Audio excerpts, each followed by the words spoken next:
students, welcome to Stay Online Classes.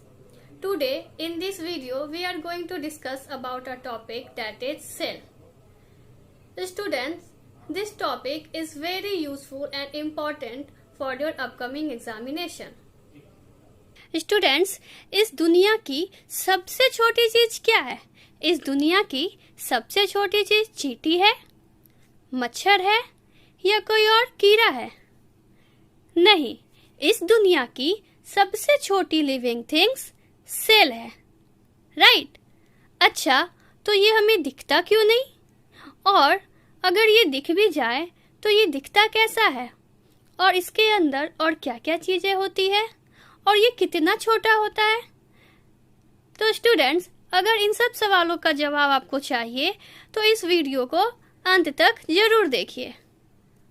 जितनी भी living organism हैं, राइट, देखिएगा, आर.एच. विटेकर नाम के एक साइंटिस्ट थे।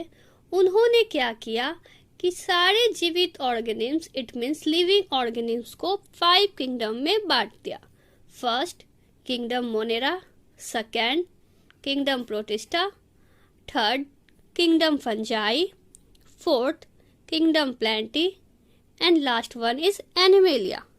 मतलब जितना भी आप जिंदा चीजों को देख रहे हैं ये किसी न किसी किंगडम में आते हैं। वो हम बायोलॉजिकल क्लासिफिकेशन में आगे जाके इसके बारे में डिटेल से पढ़ेंगे, राइट? अब इन सब में एक कॉमन कैरेक्टरिस्टिक्स क्या है? चाहे कोई ऑर्गेनिज्म हो, बैक्टीरिया हो, आपको पता है कि सारा बैक्टीरिया जो है वो मोनेरा में आता है। चाहे कोई ऑर्गेनिज्म प्रोटिस्ट हो या फिर फंजाई हो, एक बेसिक कैरेक्टरिस्टिक सभी जिंदा चीजों का ये होता है कि ये सेल से बने होते हैं। It means all living organism are made up of cells. जैसे एक घर छोटे छोटे ईंटों से मिलकर बना होता है, वैसे ही किसी भी ऑर्गेनिज्म को अगर तोड़ के देखोगे या माइक्रोस्कोप के नीचे देखोगे तो आप जानोगे कि वो सेल से बना हुआ है।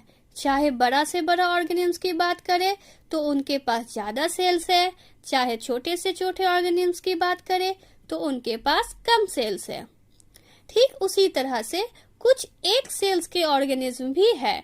जैसे जितना मोनेरा होता है सारा का सारा सिंगल सेल्ड ऑर्गेनिज्म है, और प्रोटिस्टा में भी सिंगल सेल्ड ही आता है। उसी तरीके से अगर हम फंजाई की बात करें, प्लांटी की बात करें या एनिमेलिया की बात करें तो इन सब में आता है मल्टी सेल्यूलर ऑर्गेनिज्म, जिसमें एक से ज्यादा सेल्स होते हैं, राइट? तो हम लोगों ने यहाँ देखा कि ऐसे ऑर्गेनिज्म भी है जो एक सिंगल सेल के साथ जीवित है। एक ही सेल सारे काम को कर रहा है, एक ही सेल खाना भी ढूंढ रहा है, एक ही सेल खाना को डाइजेस्ट भी कर रहा है, एक ही सेल उसको एक्सक्रीट आउट करने का भी काम कर रहा है, राइट? और इसी तरीके से अगर हम मल्टी सेल्यूलर की बात करें तो अगर हम खुद को ही एज्यूम करें, इट मीन्स ह्यूमंस, तो हम जानते हैं कि ह्यूमंस के अंदर billions and billions of cell है।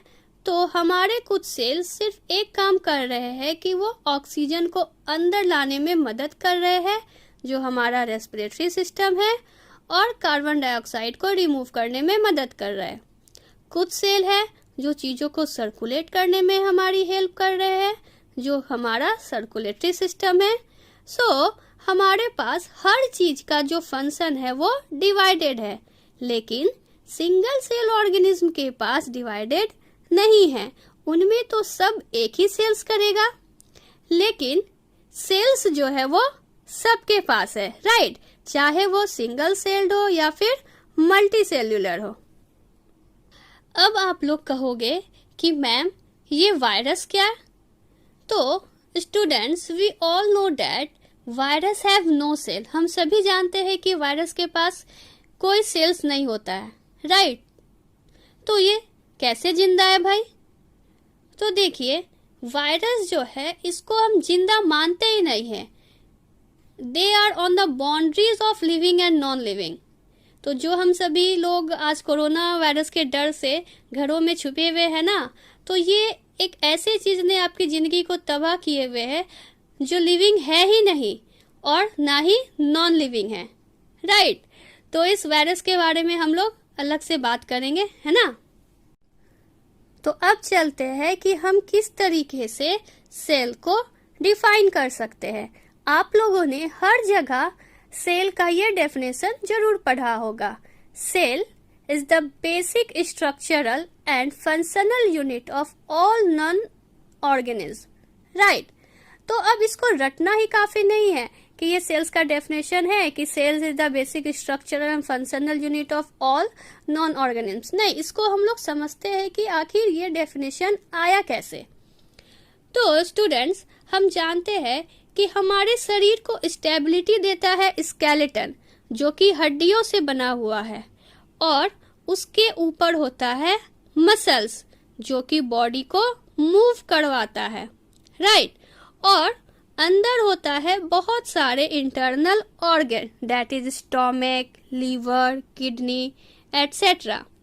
ये सारी चीजें, it means bones, muscles, internal organs, ये सारा चीज सेल से ही बना हुआ है, जो कि आपके बॉडी के स्ट्रक्चर को बनाता है, और साथ ही साथ आपके बॉडी में जो भी फंक्शन हो रहा है, लाइफ प्रोसेसिव को करने के लिए जो भी फंक्शन हो रहा है, जैसे कि आपका सांस लेना, खाने को डाइजेस्ट करना, वेस्ट मटेरियल को बाहर निकालना, ये सारे काम जो है ये सेल्स ही करता है। इसलिए सेल्स को basic structural and functional unit of all non organism कहा जाता है, राइट। अब तक आप लोग सेल्स के बारे में बहुत ही बेहतर तरीके से समझ चुके होंगे। अब आगे नेक्स्ट वीडियो में मैं आप लोगों को अपने बॉडी के अंदर कितने तरीके के सेल्स होते हैं और उसके फंक्शन के बारे में बताऊंगी।